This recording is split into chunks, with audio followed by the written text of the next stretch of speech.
លោកក្មួយឆោវិសាលប៉ុណ្ណាណែខ្មោចវិសាលលោកជំរះកូនឈើពត់ថែធួនឹងអូពីមុនញ៉ាំហើយសតទឹកផងឲ្យផងតែមករកដល់នឹងទៅគឺភ្លេងជាប់ក៏មកដល់ខែ11ហើយនៅតែភ្លេងជាប់ទៅប៉ុណ្ណាដែរនៅសាមមកដែរនៅសាមណាបងពីមុនអសាសទឹកតែរយៈក្រោយគឺអសទឹកទេបងនេះគឺការកាត់ខំរបស់លោកដែរក៏ប្រសងចូលរួមចំណែកក្នុងការថែធួន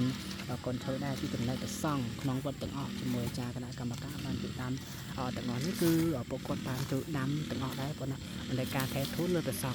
គឺថែធួនដដល់ប៉ុណ្ណាហ្នឹងហើយនេះគឺអតិកាងារទាំងឡាយយើងត្រូវមានការរួម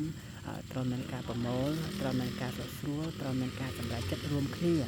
ទុកឲ្យកិច្ចការងារទាំងឡាយណាបានយូរអង្វែងអញ្ចឹងណាព្រោះការគឺការប្រកបជាមួយនឹងភាពសាមគ្គីធម៌ប៉ុណ្ណាហ្នឹងហើយបងហ្នឹងគឺ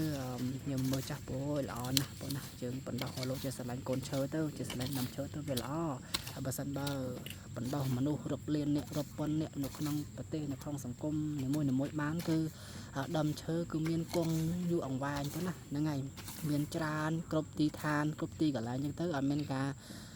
បំផិតបំផ្លាញដោយសារតែអត់ស្គាល់ពីគុណតម្លៃនៃដើមឈើប៉ុណ្ណាហ្នឹងហើយបងនេះល្អប៉ុណ្ណាខ្ញុំមិនចាំមើលខ្ញុំមើលវីដេអូហ្នឹងខ្ញុំចាំមើល10ឆ្នាំក្រោយឬក៏5-6ឆ្នាំក្រោយខ្ញុំមកមើលកន្លែងហ្នឹងគឺប្លែកនឹងតែប្លែកហ្មងប្លែកមានកន្លែងខ្លាំងងាប់ស្មើទៅបានចូលទេប៉ុណ្ណាហ្នឹងហើយបងណាសូមតែប៉ុណ្្នឹងបងណា